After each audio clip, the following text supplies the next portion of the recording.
जो व्यक्ति अपने मन को काबू में कर सकता है वो जिंदगी में कुछ भी कर सकता है। इंसान की अच्छाई पर सब खामोश रहते हैं, लेकिन चर्चा अगर उसकी बुराई पर हो तो गूंगे भी बोलने लगते हैं।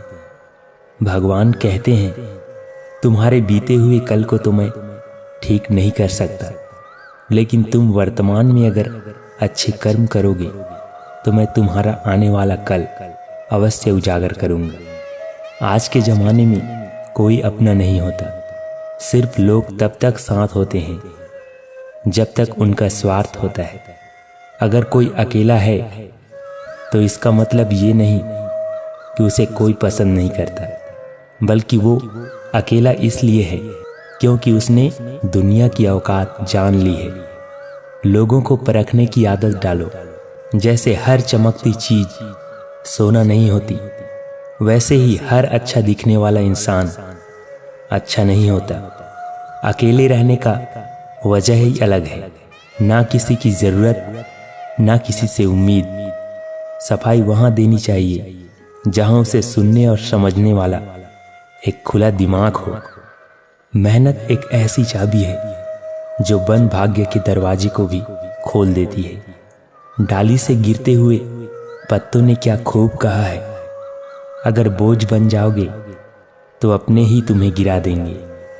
क्रोध को प्यार से, बुराई को अच्छाई से, स्वार्थ को उदारता से और झूठे व्यक्ति को सच्चाई से जीता जा सकता है। जिस तरह समुद्र के खारे पानी को गर्म करने के बाद नमक के कण दिखाई देते हैं, ठीक उसी तरह से जब हम ध्यान और भक्ति एवं तप करते हैं तब हमें भगवान के दर्शन हो सकते हैं। इसके लिए हमें हमारी बुराइयों को छोड़ना पड़ता है, तभी हम ईश्वर को प्राप्त कर सकते हैं। अगर आपको बहुत सारी परेशानियों से गुजरना पड़ रहा है तो आप खुश हो जाइए, क्योंकि भगवान की नज़र आप पर है। देर से ही सही, लेकिन वो आपकी ज़रूर सुनेंगे। इंसान का भाग्य भी उन्हीं कर्मों का फल होता है जो उसके लिए अतीत में किए गए हैं। उसी तरह वो लोग जो आज कर्म कर रहे हैं वो अपने आने वाले कल का निर्धारण करते हैं। भगवान कहते हैं, तू करता वही है जो तू चाहता है, पर होता वही है जो मैं चाहता हूँ। तू कर वही जो मैं चाहता हूँ, फिर वही होगा जो तू चाहेगा। क्या फर्क पड़ता है हमारे पास कितने लाख, कितने करोड़, कितनी गाड़ियाँ और कितने घर है। खानी तो बस 2 ही रोटी है, जीनी तो बस एक ही जिंदगी है। फर्क सिर्फ इस बात से पड़ता है कि हमने कितने पल खुशी से बिताए, कितनों की खुशी की वजह बन पाए। सुख दुख एक सिक्के के 2 पहलू हैं। जहाँ सुख होगा वहाँ दुख भी होगा, और जहाँ दुख होगा वहाँ सुख भी होगा। इसलिए सुख दुख के बारे में बिना सोचे निरंतर अपने लक्ष्य को प्राप्त करने के लिए प्रयास करते रहना चाहिए। एक बात हमेशा याद रखना, किसी के सामने गिड़गिड़ाने से ना तो मोहब्बत मिलती है ना ही इज्जत। इसलिए अपने स्वाभिमान को जिंदा रखो। कोई अगर आपकी किस्मत में होगा तो आपके पास खुद ही चल कर आएगा। दूसरों को हराने का मौका मत दो, बस खुद को आगे ले जाने का जिद पालो। कभी हार ना मानने की आदत ही एक दिन जीतने की आदत बन जाती है। एक बार एक व्यक्ति नदी के पुल से कहीं जा रहा था, तभी अचानक उसके पीछे कई बंदर पड़ जाते हैं और उस आदमी को परेशान करने लगते हैं। वो आदमी अपने आप को बचाने के लिए उन बंदरों से दूर भागने की कोशिश करता है। तभी सामने से एक आदमी आकर उस आदमी को कहता है कि तुम इन बंदरों से मत डरो, तुम जितना इन बंदरों से डरोगे वो तुम्हें उतना ही डराएंगे। तुम इनका डटकर सामना करो।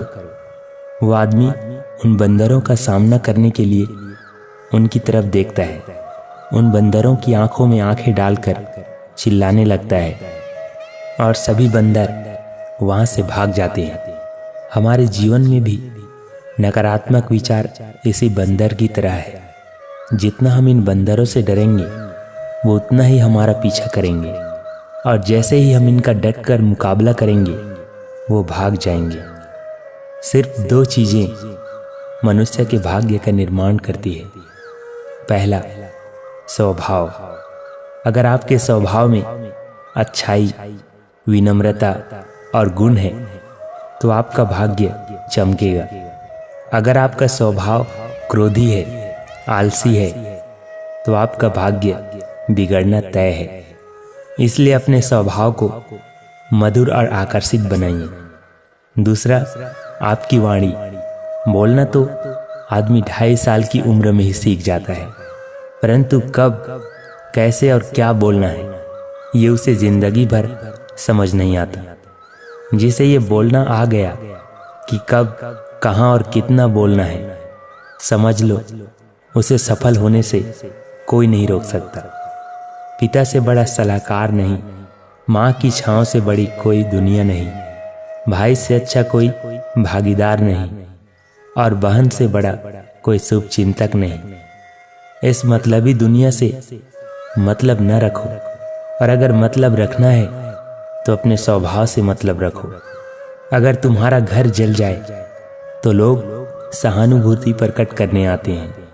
वो कहते हैं बहुत बुरा हुआ है, पर अगर तुम्हारा घर बड़ा हो जाए, एक और मंजिल बन जाए, तो कोई तुम्हें बधाई देने के लिए नहीं आता। जरा सोचिए, जब आपके साथ कुछ अच्छा होता है तो कोई कहने नहीं आता कि अच्छा हुआ जानकर, खुशी हुई।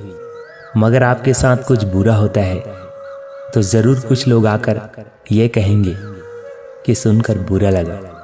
मगर जब वो कहते हैं अरे बहुत बुरा हुआ, तब तुम जान जाओगे कि वो सिर्फ मज़ा ले रहे थे। दुआएं मांगने से किसका भला होता है? मिलता तो वही है जो हमने बोया होता है। तुम नीचे गिर के देखो, कोई नहीं उठाएगा। दिखाओ तुम जरा उड़कर, फिर देखो सब आएंगे गिराने। एक बात हमेशा याद रखना कि अगर शराब की दुकान पर बैठकर दूध पियोगे तो तुम्हें शराबी का दर्जा ही मिलेगा, और किसी मंदिर में बैठकर पानी पियोगे तो तुम्हें एक संत का दर्जा दिया जाएगा। इसलिए आप किसके साथ उठते बैठते हो ये मायने रखता है। जब एक इंसान का भगवान पे शक नहीं हक हो जाता है तो मत पूछो फिर कैसे कैसे चमत्कार हो जाता है। जो अब तक नहीं हुआ वो भी हो जाता है। बन के रोशनी वो सारा अंधेरा दूर कर जाता है। जिंदगी में इन 2 लोगों से हमेशा दूर रहना, एक जो व्यस्त रहने का दिखावा करते हैं और दूसरा घमंडी, क्योंकि खुद को व्यस्त दिखाने वाला व्यक्ति अपनी मर्जी से बात करेगा और घमंड वाला व्यक्ति अपने मतलब से याद करेगा। धोखा देकर ये मत समझो कि आप चालाक हो, बल्कि ये सोचो कि उस इंसान को आप पर विश्वास कितना है। ये इंसान की फितरत है।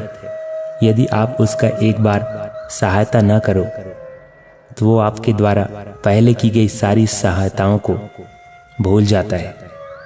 घमंड के अंदर सबसे बुरी बात ये होती है कि वो सामने वाले को कभी महसूस होने नहीं देता कि वो खुद ही गलत है। याद रखना कि समस्याओं का कोई आकार नहीं होता, वो तो आपके हल करने की क्षमता के अनुसार बड़ी या छोटी हो जाती है।